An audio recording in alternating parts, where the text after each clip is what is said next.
अम्बेडकर ने अपने जन्मदिन को मनाने के बारे में ये कहा है,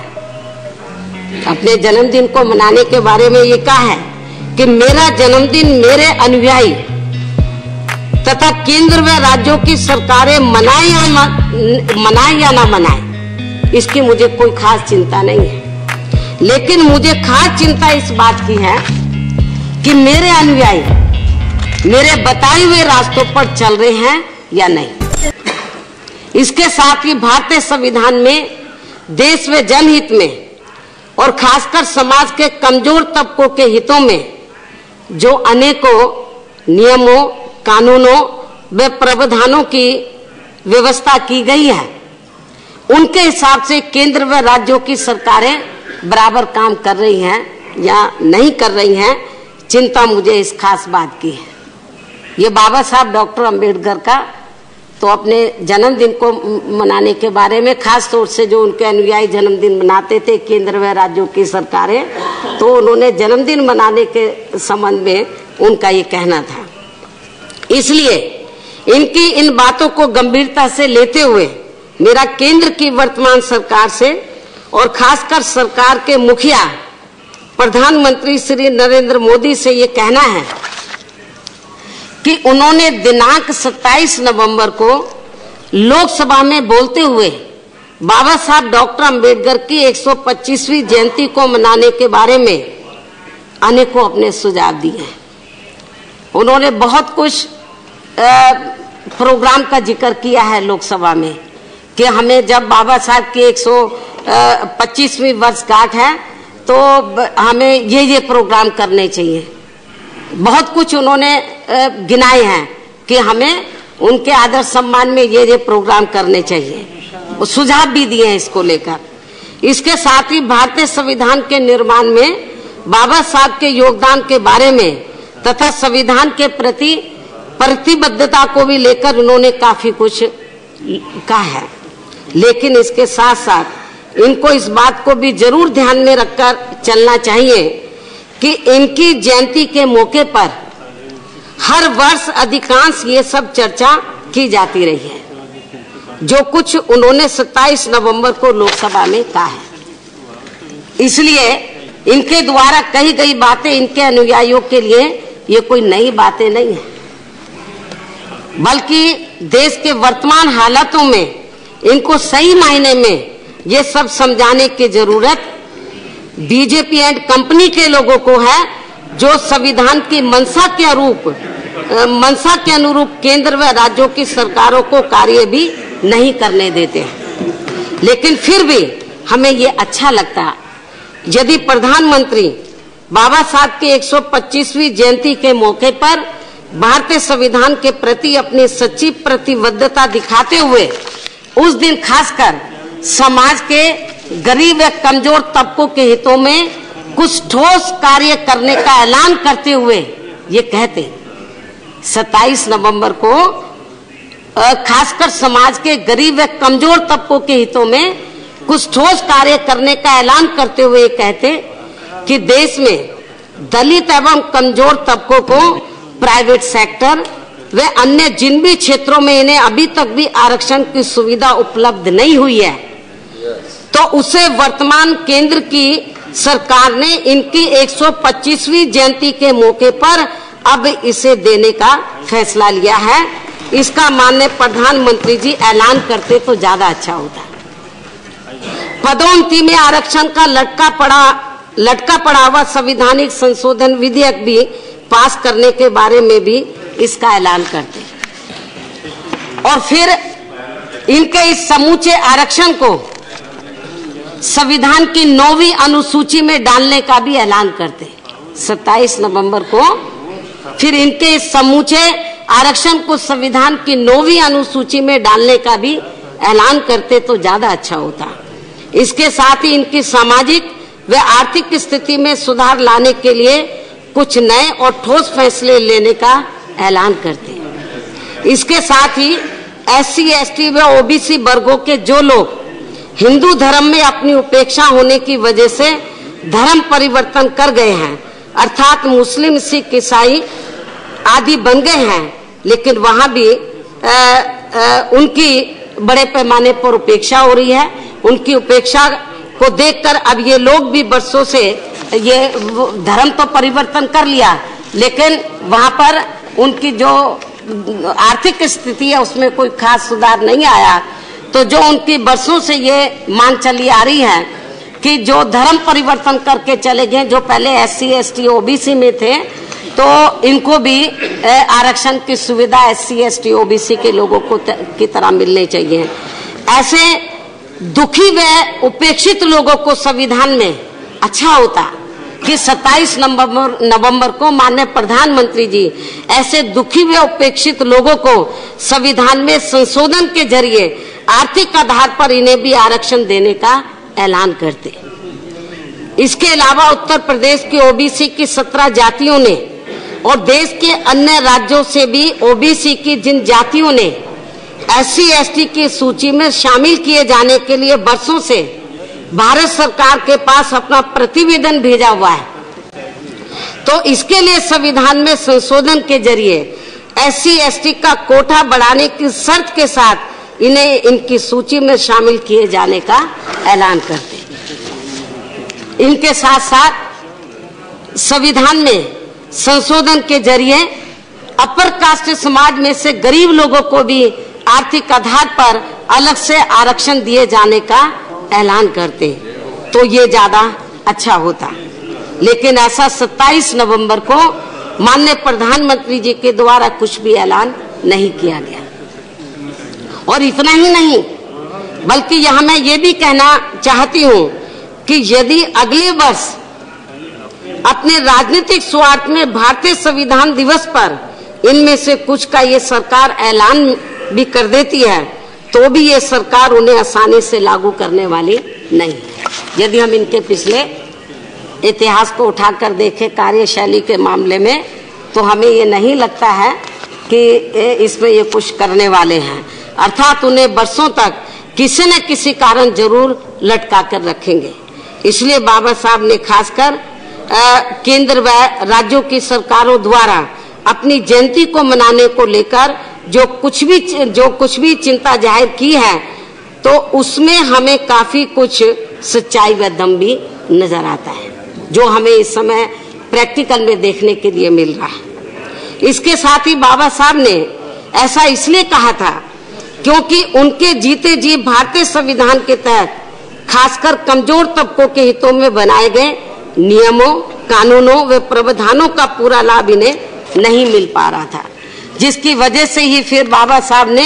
समाज के सभी दुखी, पीड़ित, गरीब व कमजोर तबकों को उनके हितों में ये कहते हुए उन्होंने ये सलाह दी थी। बाबा साहब डॉक्टर अंबेडकर ने ये सलाह दी थी इन लोगों को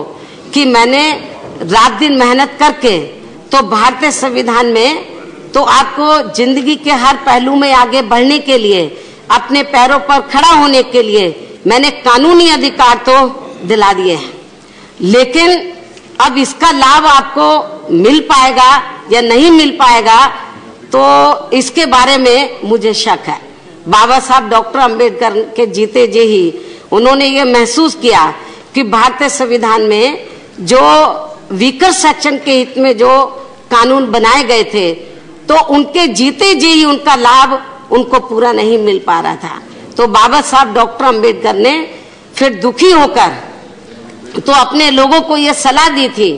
कि मैंने कानून तो आप लोगों के हितों में बना दिया है, यदि आप लोग इन कानूनों का पूरा लाभ उठाना चाहते हैं, तो मेरी आप लोगों से ये सलाह है कि आप लोगों को फिर अपनी अलग से राजनीतिक पार्टी बनाकर और सत्ता अपने हाथों में लेकर, पॉलिटिकल पावर की मास्टर की अपने हाथों में लेकर फिर इन कानूनों को खुद आप लोगों को लागू करना होगा, अपने लोगों को इसको फायदा पहुंचाना होगा। उन्होंने राजनीतिक सत्ता की मास्टर चाबी के महत्व के बारे में भी बाबा साहब डॉक्टर अंबेडकर ने अपने लोगों को ये समझाया कि पॉलिटिकल पावर वो एक मास्टर की है, यदि इस मास्टर की को ये दबे कुचले लोग अपने हाथों में ले लेते हैं, तो फिर इस मास्टर की के माध्यम से जो भारतीय संविधान में मैंने इन वर्गों के लोगों को जो कानूनी अधिकार दिए हैं, इसका पूरा लाभ ये लोग अपने समाज के लोगों को, वीकर सेक्शन के लोगों को पूरा लाभ पहुंचा सकते हैं। और इसका सही मायने में एहसास हमने उत्तर प्रदेश में बीएसपी की सरकार बनाने पर किया है। और सरकार बनने पर उत्तर प्रदेश में बीएसपी की सरकार बनने पर हमने वहां विभिन्न स्तर पर बाबा साहब डॉक्टर अंबेडकर को पूरा आदर सम्मान दिया है। और इसके साथ ही उनके बताए हुए रास्तों पर चलकर हमने वहां सर्वजन हिताय व सर्वजन सुखाय की सरकार भी चलाई है। अर्थात हमने उत्तर प्रदेश में भारतीय संविधान की मंशा के मुताबिक ही वहाँ धर्म, जाति व दलगत राजनीति से ऊपर उठकर वहाँ सर्व समाज में से खासकर गरीबों, दलितों, पिछड़ों, मुस्लिम व अन्य धार्मिक अल्पसंख्यकों के साथ साथ किसानों, मजदूरों, कर्मचारियों, व्यापारियों एवं अन्य पेशों में लगे लोगों के हितों के हिसाब से ही आम जनहित की हमने सरकार चलाई है। इसके साथ ही हमने वहाँ सभी जाति व धर्मों के जान, माल व मजहब की भी पूरी ईमानदारी व निष्ठा से हिफाजत की है। और इतना ही नहीं, हमने वहाँ पर विकट परिस्थितियों में भी तो भारतीय संविधान को ध्यान में रखकर हमने वहाँ पर कोई सांप्रदायिक तनाव नहीं पैदा होने दिया। और विकट परिस्थिति मैंने इसलिए बोली है कि जब उत्तर प्रदेश में चौथी बार मेरे नेतृत्व में वहाँ सरकार बनी तो उत्तर प्रदेश में मेरी हुकूमत के दौरान तो अयोध्या में जो राम जन्मभूमि बाबरी मस्जिद का जो विवादित मामला है तो इसको लेकर तो उत्तर प्रदेश की जो हाई कोर्ट है तो लखनऊ बेंच ने, इलाहाबाद जो हाई कोर्ट है उसकी लखनऊ बेंच ने इस मामले में जब उन्होंने फैसला वो सुनाने वाले थे, इसके ऊपर काफी बहस हुई और जब उन्होंने फैसला रिजर्व कर लिया और जिस तारीख को वो फैसला सुनाने वाले थी, कोर्ट फैसला सुनाने वाली थी, तो फैसला आने से पहले तो पूरे उत्तर प्रदेश को छोड़कर देश के अन्य राज्यों में हालात ऐसे बन गए थे जैसे इमरजेंसी लग गई हो। उत्तर प्रदेश को छोड़कर देश के अधिकांश राज्यों में स्कूल, कॉलेज, दफ्तर सब बंद कर दिए गए थे कि कहीं हालात ना खराब हो जाए। लेकिन माननीय सभापति जी, मैं आपको बताना चाहती हूँ कि उत्तर प्रदेश एक ऐसा राज्य था पूरे देश के अंदर कि मैंने उस मौके पर, ये मामला उत्तर प्रदेश से जुड़ा हुआ था, लेकिन मैंने उस मौके पर तो कानून व्यवस्था को बिगड़ने नहीं दिया और ना कोई कॉलेज बंद होने दिया, ना दफ्तर बंद होने दिए, हालात को काबू में रखा और जो भी फैसला आया तो और हालात को बिगड़ने नहीं दिया। हालांकि उस फैसले के खिलाफ फिर मामला ये सुप्रीम कोर्ट में चला गया। कहने का तात्पर्य ये है कि मैंने अपनी हुकूमत में विकट परिस्थितियों में भी वहां पर जो हालात को बिगड़ने नहीं दिया, कानून व्यवस्था को हमने चुस्त व दुरुस्त बनाकर रखा, जिसे वहां सभी विरोधी पार्टियों ने, ये जो अच्छी गवर्नमेंट थी, जिसे वहां सभी विरोधी पार्टियों ने अंदर अंदर आपस में मिलकर वे अपने अपने राजनीतिक स्वार्थ में इसे फिर आगे कामयाब नहीं होने दिया। और इतना ही नहीं बल्कि मुझे भी इसका व्यक्तिगत तौर पर काफी ज्यादा नुकसान उठाना पड़ा है। और इस संदर्भ में मैं ये कहना चाहती हूँ कि जब सन 2003 में जब सन 2002 में तीसरी बार, सन 2002 में जब तीसरी बार मैंने नेतृत्व में वहां सरकार बनी थी, बीएसपी को एब्सोल्यूट मेजॉरिटी तो नहीं मिली थी, बीजेपी के साथ मिलकर ये कोalition गवर्नमेंट बनी थी सन 2002 में। लेकिन जब मैंने, मेरे नेतृत्व में सरकार बनी, लेकिन जब मैंने उत्तर प्रदेश में इस सरकार को बाबा साहब डॉक्टर अंबेडकर ने जो भारतीय संविधान बनाया उसके मुताबिक वहां सरकार को चलाया, उसकी मंशा, उनकी भारतीय संविधान के मंशा के मुताबिक मैंने सरकार वहां चलाई, तो ये वहां पर जो बीजेपी के जो हमारे सरकार में थी, तो बीजेपी में खास तौर से जो हिंदूवादी मानसिकता के लोग हैं तो उनको ये सब अच्छा नहीं लगा, क्योंकि बीजेपी वो अपना एजेंडा वहां पर मेरी सरकार में लागू करना चाहती थी। हिंदूवादी जो उनका एजेंडा था उसको लागू करना चाहती थी, लेकिन मैंने अपनी गवर्नमेंट में उनको ये कहा कि कोalition गवर्नमेंट है, लेकिन मैं आपका हिंदूवादी एजेंडा अपनी सरकार में लागू नहीं होने दूंगी। और नतीजा क्या हुआ, मेरे ऊपर बहुत दबाव डाला, मुझे धमकी ये तक भी कहा कि यदि आपने हमारा हिंदूवादी एजेंडा आपने नहीं माना, उसके हिसाब से सरकार नहीं चलाई, तो हम आपसे समर्थन वापस कर लेंगे और दूसरी पार्टी को सत्ता में बैठा देंगे। लेकिन मैंने बोला कि ठीक है, आपको तकलीफ उठानी नहीं पड़ेगी। तो मैंने खुद ही 25 अगस्त सन 2003 को मुख्यमंत्री के पद से इस्तीफा दे दिया। लेकिन मैंने भारतीय संविधान को ध्यान में रखकर यह फैसला लिया था कि जब तक भी मैं सत्ता में रहूंगी तो भारतीय संविधान की मंशा के अनुरूप में सरकार चलाऊंगी। हिंदूवादी जो उनका एजेंडा था बीजेपी का, उसके हिसाब से मैं सरकार नहीं चलाऊंगी। मैंने इस्तीफा दे दिया और नतीजा क्या हुआ, माननीय सभापति जी, उस समय मैं आपको बताना चाहती हूँ नतीजा क्या हुआ। उस समय केंद्र में श्री अटल बिहारी वाजपेयी जी के नेतृत्व में सरकार चल रही थी और जब मैंने इस्तीफा दे दिया तो इसका मुझे नुकसान इतना उठाना पड़ा कि ताज प्रकरण मामले में तो सीबीआई का दुरुपयोग करके मुझे फर्जी फंसाया गया। लेकिन मैं आपको ये कहना चाहती हूँ कि मुझे फर्जी फंसाया गया। लेकिन दुख इस बात का है कि जब बीजेपी सत्ता से बाहर हो गई और कांग्रेस पार्टी सत्ता में आई तो उन्होंने भी इस मामले को लटका कर रखा। लेकिन इस मामले में मैं माननीय सुप्रीम कोर्ट का थैंक्स अदा करती हूँ कि मुझे माननीय सुप्रीम कोर्ट में तो मुझे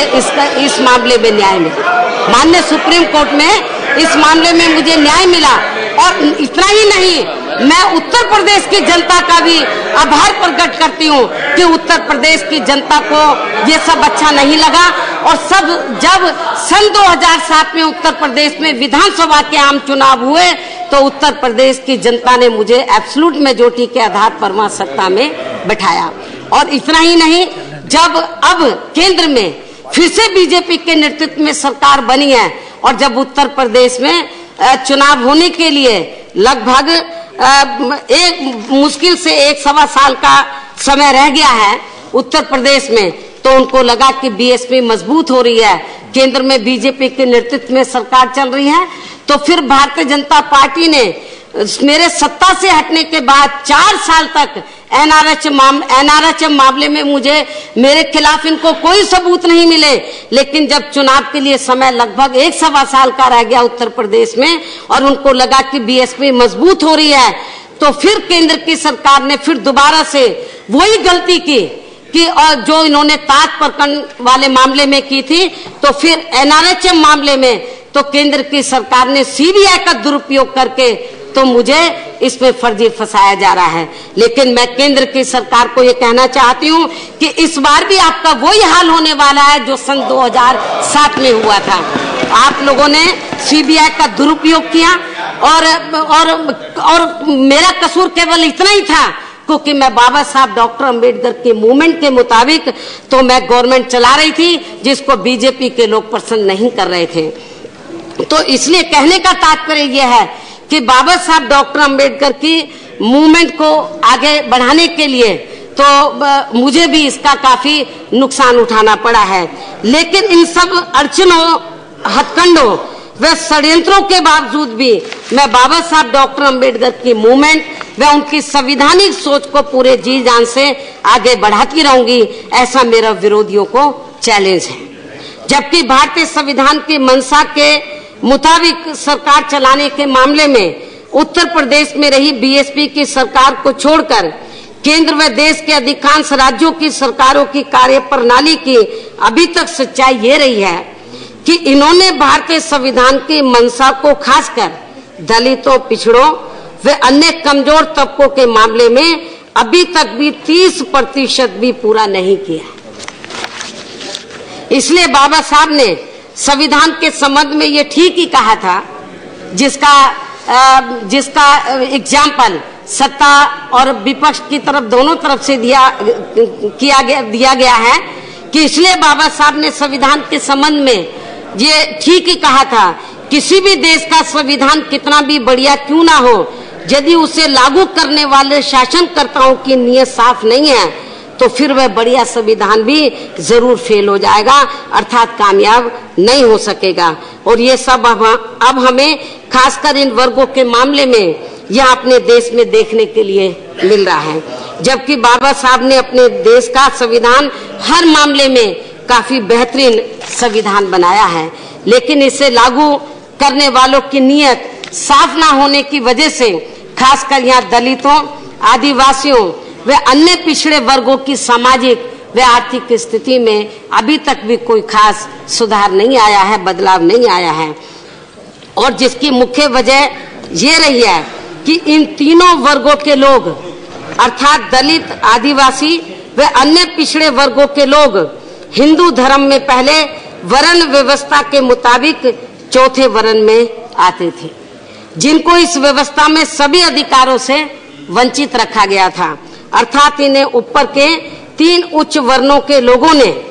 हर मामले में अपना गुलाम व लाचार बनाकर रखा। लेकिन बाबा साहब के अथक प्रयासों के कारण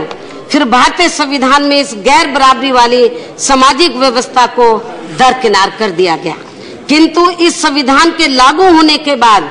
केंद्र व राज्यों की अधिकांश सत्ता इन्हीं 3 उच्च वर्णों के मनुवादी सोच रखने वाले लोगों के हाथों में आने की वजह से इन्हें फिर भारतीय संविधान में मिले कानूनी अधिकारों का पूरा लाभ अभी तक भी नहीं मिल पा रहा है, क्योंकि इनकी इन वर्गों के प्रति हीन व जातिवादी मानसिकता आज तक भी पूरे तौर से नहीं बदली है, जिसके कारण इन्हें खासकर सरकारी नौकरियों में आरक्षण का अभी तक भी पूरा लाभ नहीं मिल पा रहा है। और इस मामले में विशेषकर दलित वर्ग के लोगों का कांग्रेस पार्टी के राज में तो कभी भी इनका सरकारी नौकरियों में आरक्षण का कोटा पूरा नहीं किया गया और यही स्थिति हमें वर्तमान सरकार में भी देखने के लिए मिल रही है। और इतना ही नहीं बल्कि इन वर्गों के लोगों को पदोन्नति में आरक्षण जो वर्षों से मिल रहा था तो वह भी केंद्र की पिछली कांग्रेस पार्टी की सरकार में निष्प्रभावी बना दिया गया। और कैसे निष्प्रभावी बना दिया गया? क्योंकि इस बारे में वैसे पूरा सदन इस बात से अवगत है कि जब कुछ लोग तो पदोन्नति में आरक्षण के खिलाफ कोर्ट में गए और जब ये मामला माननीय सुप्रीम कोर्ट में गया तो माननीय सुप्रीम कोर्ट ने उस समय केंद्र में कांग्रेस पार्टी की सरकार थी, कांग्रेस सरकार को केंद्र की सरकार को भी पार्टी बनाया था, तो माननीय सुप्रीम कोर्ट ने सरकार को ये कहा कि आपको कुछ कहना है तो आप बताओ। लेकिन उस समय केंद्र में कांग्रेस पार्टी की सरकार ने अच्छा वकील नहीं किया और इस केस की ठीक ढंग से पैरवी नहीं की, तो जिसकी वजह से जो पदोन्नति में आरक्षण का जो मामला है तो उसमें माननीय सुप्रीम कोर्ट ने कुछ ऐसी शर्तें लगा दी जिसकी वजह से पदोन्नति में आरक्षण को खत्म तो नहीं किया, लेकिन इसमें कुछ ऐसी शर्तें लगा दी गई थी तो जिसकी वजह से ये आरक्षण इनका निष्प्रभावी हो गया। जब माननीय सुप्रीम कोर्ट का ये डिसीजन आया तो उस डिसीजन को जब मैंने पढ़ा तो उसके बाद मुझे ऐसा लगा कि ये जो खास तौर से जो दलित वर्ग के जो कर्मचारी हैं उनके साथ बहुत बड़ा ये अन्याय हो रहा है और यदि इसमें केंद्र की सरकार ने कोई कदम नहीं उठाया तो इनको बड़ा भारी नुकसान हो जाएगा। तो उस समय हमारी पार्टी ने तो इस मामले को तो संसद में लोकसभा और राज्यसभा दोनों में इस मामले को उठाया और सरकार से उस समय ये रिक्वेस्ट की थी कि भारतीय संविधान में संशोधन के जरिए तो इसमें जो भी कुछ अड़चनें जो भी कुछ शर्तें लगा दी गई हैं उनको दूर किया जाए। तो राज्यसभा में ये मामला आया, बड़ा हंगामा हुआ इसको लेकर। राज्यसभा में तो ये पदोन्नति में आरक्षण का जो मामला है, जो शर्तें माननीय सुप्रीम कोर्ट ने लगाई थी तो उनको दूर करने के लिए और दलितों का इसका दलित लोगों को कर्मचारियों को इसका पूरा लाभ मिल सके तो राज्यसभा में तो ये मामला पास हो गया संवैधानिक संशोधन विधेयक, लेकिन लोकसभा में ये लटक गया। और अब केंद्र में बीजेपी के नेतृत्व में सरकार चल रही है तो और अब इस मामले में वर्तमान भाजपा सरकार भी शांत बैठे हुए हैं। इस मामले में कोई भी कदम उठाने के लिए तैयार नहीं है, जबकि लोकसभा में इनका बहुमत है। और इतना ही नहीं बल्कि इन्होंने जो केंद्र की जो वर्तमान सरकार है भाजपा के जो नेतृत्व में चल रही है, और इतना ही नहीं बल्कि इन्होंने प्राइवेट सेक्टर में आरक्षण की व्यवस्था किए बिना ही अपनी सरकार के महत्वपूर्ण मंत्रालयों के बड़े बड़े सरकारी कार्य प्राइवेट सेक्टर को ही देकर अब इनके आरक्षण को ही काफी हद तक कम कर दिया है। ये भी इनके आरक्षण के मामले में एक बहुत बड़ी साजिश वर्तमान केंद्र की सरकार की चल रही है। और अब इसकी आड़ में